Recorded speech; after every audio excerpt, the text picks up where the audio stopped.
The room went quiet the moment the USMC captain smirked and asked the woman her rank like it was a punchline, because no one there expected what came next. Before we begin, tell us, which part of the country are you watching from? Drop it in the comments below. The briefing room at Camp Harrington buzzed with low conversation as officers filtered in, boots echoing against the polished floor, the air thick with anticipation for a joint operations review that was supposed to be routine. At the head of the table stood Captain Mark Reynolds, a decorated USMC officer known for his sharp mind and sharper tongue, flipping through slides with the confidence of someone who believed he owned the room. When the door opened again and a woman stepped in wearing a simple service uniform without the flashy markings people expected from high command, Reynolds barely looked up. She moved calmly, her posture precise, eyes steady, taking a seat near the end of the table without announcing herself. A few junior officers exchanged glances, whispering guesses about whether she was an aide or a late addition from logistics. Reynolds noticed the murmurs and, amused, decided to break the tension. With a half-smile meant to impress his peers, he gestured toward her and said, "And you are? Let me guess, Lieutenant? Captain maybe?" A few chuckles rippled across the room. The woman didn't flinch. She met his gaze with a look that was neither offended nor impressed, just patient. Reynolds leaned back, enjoying the moment, and added, "Go on, ma'am. What's your rank?" The room seemed to lean forward, expecting a modest reply. Instead, she stood, buttoned her jacket with deliberate calm, and said clearly, "Brigadier General Elena Carter." The silence that followed was so complete it felt physical, as if the air itself had been pulled from the room. Faces drained of color. Chairs creaked as officers straightened instinctively. Reynolds felt heat rush to his face, his confidence evaporating in an instant as realization hit him like a cold wave. This wasn't just any general. Carter was the newly appointed commander overseeing the very restructuring that could redefine careers in that room, including his.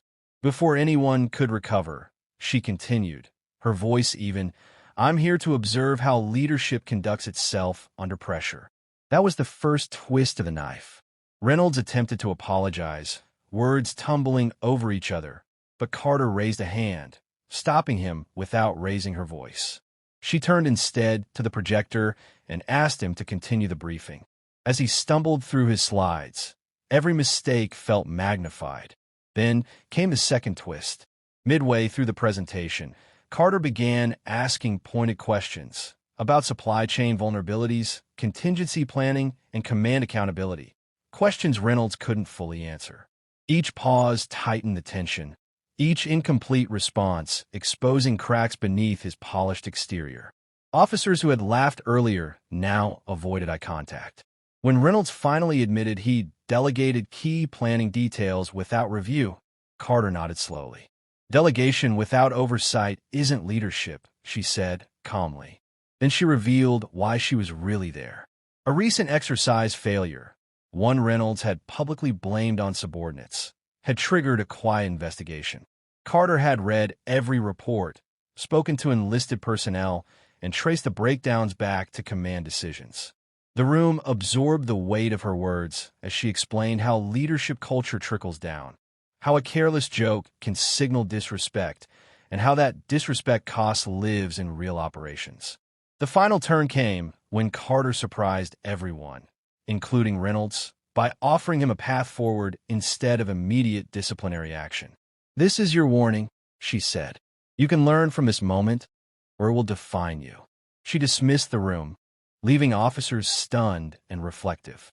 As people filed out, Reynolds remained seated, humbled, watching the general walk away, her presence quiet, her authority undeniable. That day became legend at Camp Harrington, not because a captain was embarrassed, but because a room full of leaders learned that true rank isn't announced with arrogance. It's revealed through composure, accountability, and respect. If stories like this remind you that leadership can surprise us and still inspire growth, subscribe to the channel and join a community that values real lessons, dramatic moments, and the stories that stay with you long after the screen goes dark.